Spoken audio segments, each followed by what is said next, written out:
I'm Jeff Pospisil, the 10-Minute Treasurer, with practical advice for improving your church's financial future.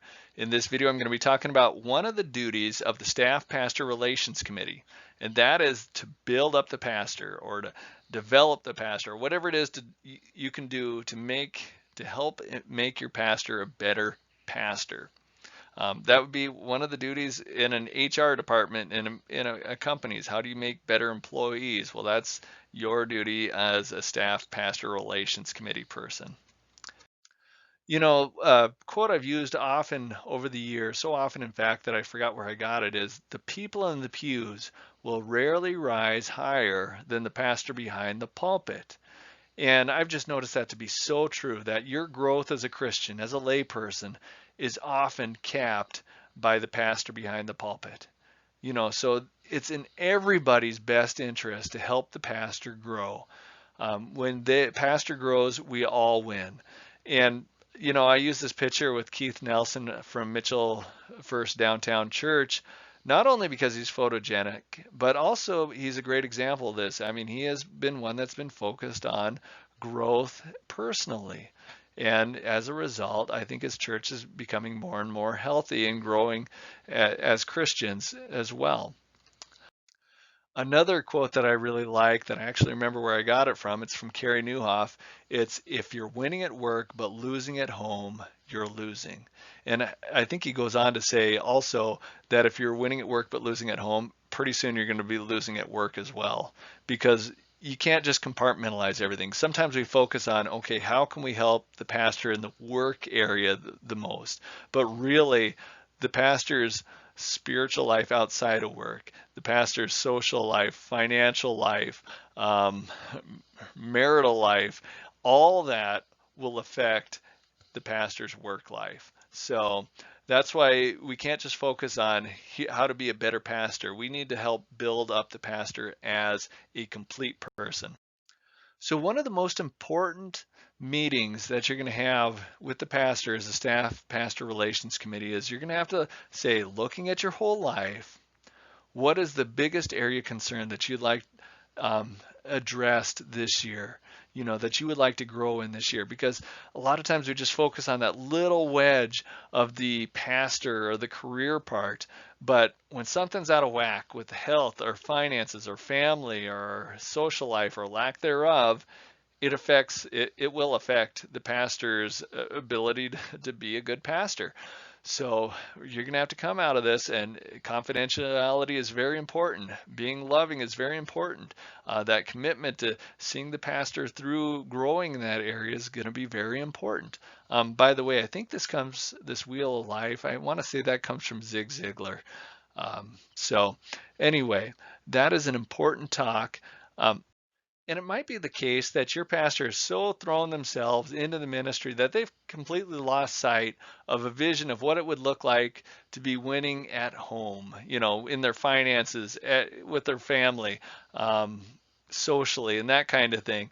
So I would encourage you, a great resource would be the Living Forward by Michael Hyatt and Daniel Harkavy. It walks you through a life plan, thinking holistically about your life. What is your vision for your future? And then I also happen to use Michael Hyatt's Full Focus Planner, because then it puts that future into a daily plan, and weekly and monthly plans, so that I'm able to make progress towards living into that. So a practical way that you can help your pastor become better, grow as a whole person would be to help maybe walk through them with this book, Living Forward, or buying them the Full Focus Planner. Now, I'm just going to run through a couple of practical examples, so depending on what area your pastor's struggling in. So, well, let's say they want to grow in the area of health and fitness. A good idea might be to pay for their gym membership if that's an option, or whatever else to help them remove an obstacle that they might be able to get healthy. That'll be a huge benefit for them, and it's not uncommon for churches to do. Maybe if they're struggling financially, maybe you send them through Financial Peace, but also I would also think about, how am I going to grow their salary over time to provide them a little margin, so to make that a little easier for them. If they're struggling in their marriage, maybe you got to lay it out. You need to go to counseling. and if they need help finding a counselor, that's fine. But I mean, just even putting that strong expectation, that's fine. You don't have to worry about church work on Thursday mornings. That's your day to go to counseling, whatever it is. That's but you really almost have to push that one in a way. By the way, this is for Moore Counseling. Stephanie Moore is one of our spouses of our pastors, and she's also a counselor, and so she might be a good option. What if they're concerned about they're spiritually having a tough time? Maybe they're getting a little bit dry spiritually. Well, sending them on a retreat, a couple of weeks away where the expectation is that they will not look at email or their phone, and they're just going to be away. And whether somebody in your church has a cabin they can go stay in, or they can go stay at one of our great Methodist camps, or whatever, but that they would be able to get away for the purpose of reconnecting with God, and probably resting to some degree as well. And then another great thing that you can do is to help them draw boundaries and to share those boundaries to the church, because a lot of times these important things get neglected. Their health, their finances, their counseling, their spiritual life, that gets neglected because all the time they're being bombarded by requests. And so if you could help the pastor, so what's your day off? What day do you want to devote to your family and to rest? And then communicate that to the congregation. On Monday mornings, you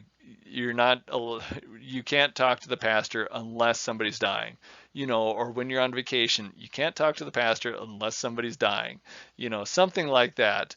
And then also after 8 o'clock at night, don't don't call the pastor unless somebody's dying, that kind of deal. Whatever that boundary is, help the pastor figure out what that boundary is and then communicate it to the congregation. All right, I hope that helped, especially as you think about your work for the year. This could be a great way for you to really build up your pastor.